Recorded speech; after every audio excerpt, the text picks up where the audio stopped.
प्रिय विद्यार्थियों सभी को नमस्कार। आज हम बीएड सेकेंड ईयर में कोड नंबर 203 में प्रश्न करेंगे प्रतिभाशाली बच्चे क्या होते हैं और इनकी विशेषताएं। सामान्यतः सभी बच्चे जानते हैं कि प्रतिभाशाली बच्चे वे होते हैं जिनका आईक्यू लेवल ज्यादा हो, सिंपल है, बुद्धि उपलब्धि का स्तर ज्यादा हो। बिने और टर्मन ने डेफिनेशन दी है।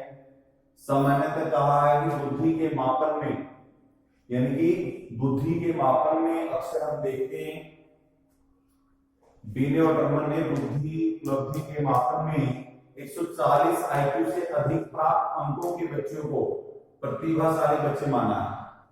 सिंपली बच्चे जिसका आईक्यू लेवल 140 से ज्यादा है तो उन बच्चों को विशेष कैटेगरी में शामिल किया गया। उस कैटेगरी का नाम है प्रतिभाशाली बच्चे। क्लियर। नेक्स्ट है वह बच्चे जिनकी मानसिक आयु अपने जीवन के आयु के अनुपात से और उससे अधिक हो, यानी कि जो उनकी आयु है उससे आयु का कोई लड़का है तो उसकी ओर से क्या हो, ज्यादा हो, उसको क्या बोलेंगे हम, प्रतिभाशाली बच्चे। क्लियर। तो दोनों डेफिनेशन से हमें ये अनुमान लग गया है कि ऐसे बच्चे जो गॉड गिफ्टेड होते हैं और जिनका ओर से अधिक आईक्यू लेवल हो, उन बच्चों को इस कैटेगरी में शामिल कर लिया जाता है। सिंपली इसमें नेक्स्ट पॉइंट है प्रतिभाशाली बच्चों की विशेषताएं। क्या विशेषताएं रहेंगी उसकी? पहली है मानसिक रूप से स्वस्थ। किस रूप से? मानसिक रूप से स्वस्थ, यानी कि मन उनका स्वस्थ होना चाहिए। पॉजिटिव वे से सोचें, पॉजिटिव तरीके से काम करें, यानी कि मानसिक रूप से यदि स्वस्थ होगा तो एक युक्ति आप समझ जाते हैं कि स्वस्थ मन में ही मानसिक रूप का विकास होता है, अच्छे मस्तिष्क का विकास होता है। सेकंड है सकारात्मक सोच है, यानी सोच पॉजिटिव हो। कोई भी काम करें आप उसमें सोच पॉजिटिव हो। कई दफा हम क्या करते हैं कि काम नियम और कानून के आधार पे होता है तो हमें उन नियमों के अकॉर्डिंग हमारी सोच सकारात्मक हो, पॉजिटिव वे में सोचे हम। जैसे आप सभी भावी अध्यापक हो तो आप में जो आप उन बच्चों को क्रिएट करेंगे जो बच्चे सकारात्मक सोच के होंगे। क्लासेज में मिल जाते हैं आपको एक ऐसा बच्चा होता है जो नकारात्मक सोच का, एक क्या है, सकारात्मक सोच का। तो प्रभावशाली बच्चों की विशेषताओं में सबसे पहले आएगा सकारात्मक सोच। इसके आधार पे हम क्या कर सकते हैं, उसकी सोच को पॉजिटिवनेस में देख सकते हैं कि बच्चा कैसे काम करता है, कैसे पढ़ता है, कैसे खेलता है, ये सारी चीजें इसमें आएंगी।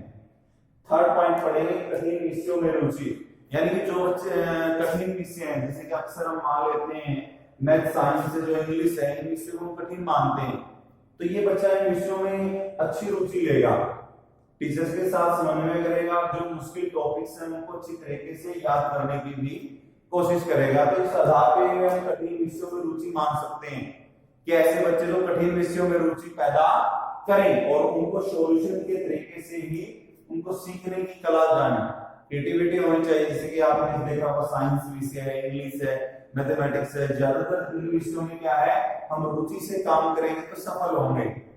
हमारे द्वारा बच्चों को दिया गया ज्ञान ही उनके एक पॉजिटिव सेंस को दिखाता है, कठिन विषयों की रुचि।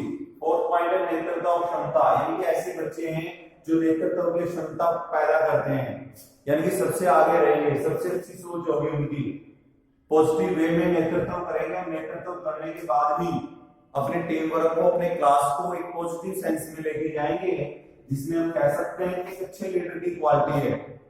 अक्सर आपने देखा होगा क्लास के होनहार बच्चे भी कई राजनीतिक फील्ड में चले जाते हैं, उनकी लेक्चर देने का तरीका, उनके बोलने का तरीका, उनको अन्य व्यक्तियों को साथ लेने का तरीका पॉजिटिव होता है। फिर तो मान के चले हम ऐसे बच्चों में इस प्रकार की योग्यता का होना बहुत जरूरी है कि वो एक लीडर के रूप में चले। और सभी जानते हैं कि लीडर को हमेशा ही बहादुरी के नमूने, ईमानदारी का नमूना, परोपकारी का नमूना और किसी भी कार्य को सकारात्मक रूप से करने का क्षमता होनी चाहिए। उसको हम बोलते हैं नेतृत्व और क्षमता। ऐसे बच्चों में नेतृत्व और क्षमता होती है। नेक्स्ट पॉइंट है सहनशीलता है, यानी कि सहनशील होता है ऐसा भाव जिसके द्वारा हम सहन कर सके, जिसके द्वारा हम किसी भी कार्य को करते समय अपने अंदर सहनशीलता हो, पॉजिटिव वे से सोचे, पॉजिटिव वे से पढ़ें, अगर बच्चों को पढ़ाएं वो अपने अंदर सहनशील भाव डालेगा। उसके आधार पे हम मान के चल सकते हैं कि सहनशीलता भी बच्चों में होनी चाहिए, जिसके अकॉर्डिंग वो काम करें। तो प्रिय विद्यार्थियों, सहनशील गुण होता है प्रतिभाशाली बच्चे में, वो अपने काम को करते समय सहनशील होगा, दूसरे के कामों में ज्यादा अड़चन नहीं डालेगा और अपना मन के द्वारा ही पॉजिटिव सेंस में काम करेगा।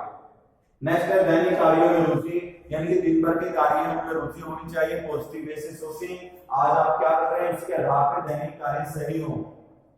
दैनिक कार्य का अर्थ है सुबह उठे आपने योग किया, स्नान किया, पॉजिटिव वे से आप स्नान करने के बाद कॉलेज में आए, आप कॉलेज में पढ़ के जा रहे हैं, पढ़ने के बाद फिर आपने रूटीन में घर जाके काम किए, तो एक रुचि बना के काम करें, ये ही पॉजिटिव। अक्सर हम देखते हैं कि दफा आजकल क्या हो रहा है कि बहुत से बच्चे हर काम को बोझिल तरीके से करते हैं, रुचिपूर्ण करते हैं कि बस ठीक है जाना है पढ़ना है ये है, तो कहने का अर्थ है कि आप उसमें रुचि लेंगे, इंटरेस्ट क्रिएट करें ताकि आपके पढ़ाए हुए बच्चे भी इसी प्रकार इंटरेस्ट क्रिएट करें और वो गुण होगा प्रतिभाशाली बच्चे का। तो नॉर्मल वे से हम मान सकते हैं कि ऐसा बच्चा जिसका IQ लेवल ज्यादा होता है और दिन भर के कार्यों में रुचि लेता है, पॉजिटिव सेंस से सोचता है और काम करता है।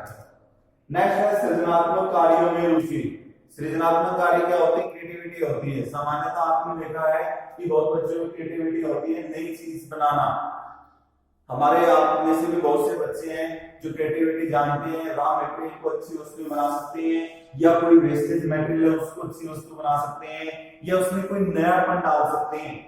तो पढ़ाने का तो सभी अध्यापक पढ़ाते हैं, बड़े पॉजिटिव तरीके से पढ़ाते हैं, लेकिन हो सकता है कि 1-2% ऐसे टीचर भी हैं जो अपने काम को करते समय क्रिएटिविटी डालते हैं, उसमें रचनात्मक कार्य डालते हैं। हम क्लासेस में आजकल सिलेबस में भी आ चुका है कि बच्चों का जो होमवर्क है उसमें आप एक भोजन तरीके से राइट के लिए काम न दें, उसमें क्या करें ऐसी एक्टिविटी बेस्ड बनाएं जिनसे उनका कार्य रुचिपूर्ण हो ताकि वो सीखें। धीरे धीरे वो सीखेगा तो उन कार्य को करना भी शुरू हो जाएगा। और उसमें लिखा होता है कि नीचे दिए गए कार्य को बच्चा अपनी इंटरेस्ट क्रिएट करके सीखे, उसको बोलते हैं सृजनात्मक कार्य।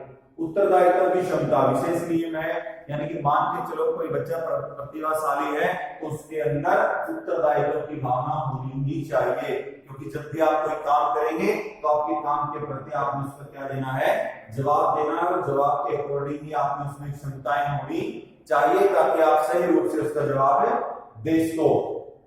तो उत्तरदायित्व निभाना प्रतिभाशाली बच्चे की क्वालिटी है और इस क्वालिटी से ही बच्चा अपने आप को पॉजिटिव सेंस में लाता है, पॉजिटिव बात करेगा, पॉजिटिव कार्य करने से ही इस बच्चे को प्रतिभाशाली बच्चों में शामिल कर लिया जाता है। विशेष प्रकार से उसकी विशेषता है कि वो जब भी कोई काम करेगा तो उसको पता है कि उस काम को पॉजिटिव और नेगेटिव होने के बाद उत्तर देने की स्थिति में हो। नेक्स्ट पॉइंट बेटा 9 पॉइंट है आत्मविश्वास, यानी कि सेल्फ कॉन्फिडेंस हो। वो कोई भी काम करेगा कॉन्फिडेंस होगा और कॉन्फिडेंस के आधार पे ही वो पॉजिटिव काम करेगा। कॉन्फिडेंस होना बहुत जरूरी है क्योंकि बिना कॉन्फिडेंस हम आगे नहीं बढ़ सकते। कॉन्फिडेंस का दायरा विकसित होना चाहिए, हमारा कॉन्फिडेंस हाई होना चाहिए, क्योंकि बहुत से कार्य कठिन होते हैं लेकिन उन कठिन कार्यों को यदि आपका विश्वास, आपका आत्मविश्वास अच्छा है तो आप उस कार्य को निपुण होकर कर सकते हैं। और ये गुण भी इसी प्रकार के बच्चों में शामिल होता है कि उनका कॉन्फिडेंस हाई होता है। 10वां आत्मसम्मान की भावना ऐसा होना चाहिए कि वो आत्मसम्मान चाहते हैं, बिल्कुल सही है। यदि आदमी पॉजिटिव वे से काम करता है उसके काम की प्रेज होनी चाहिए, वो अपने आप को काम में सम्मानित महसूस करना चाहिए, क्योंकि आत्मसम्मान भी होना बहुत जरूरी है। 11वां विशेषताओं में सहयोग की भावना। सहयोग क्या होता है? पॉजिटिव तरीके से अपना काम भी करना और साथ में दूसरे व्यक्तियों के साथ सहयोग भी करना, मिलजुल कर किसी कार्य को अंतिम चरण में ले जाना, वो होती है सहयोग की भावना। तो प्रिय विद्यार्थी, जैसे कि आप देखते हैं सहयोग की भावना में ही उसका ऐसा पॉजिटिव वे हो कि वो धीरे धीरे उस चीज को सीख जाए, आगे बढ़ता रहे और एक दूसरे की मदद करता रहे। संवेगात्मक विकास, सबसे लास्ट इसकी विशेषताएं बताई हमने। संवेगात्मक विकास यानी कि उसमें संवेगों का विकास हो, हार और जीत को समझे, सुख और दुख को जाने, लेकिन एक पॉजिटिव मैनर होके संवेग न दिखाएं, उसमें विकास हो। सुख और दुख की स्थिति में अपने आप को उसके अनुसार ढाल लेना ही उसके विशेष प्रकार की विशेषता है। तो प्रिय विद्यार्थियों, प्लस 12वां आपने पढ़ा संवेगात्मक विकास, तो इसके आधार पर भी इसका विकास होना चाहिए। तो आज हमने बेटा प्रतिभाशाली बच्चे पढ़े, इसमें बीने और टर्मन की डेफिनेशन में शेयर किया।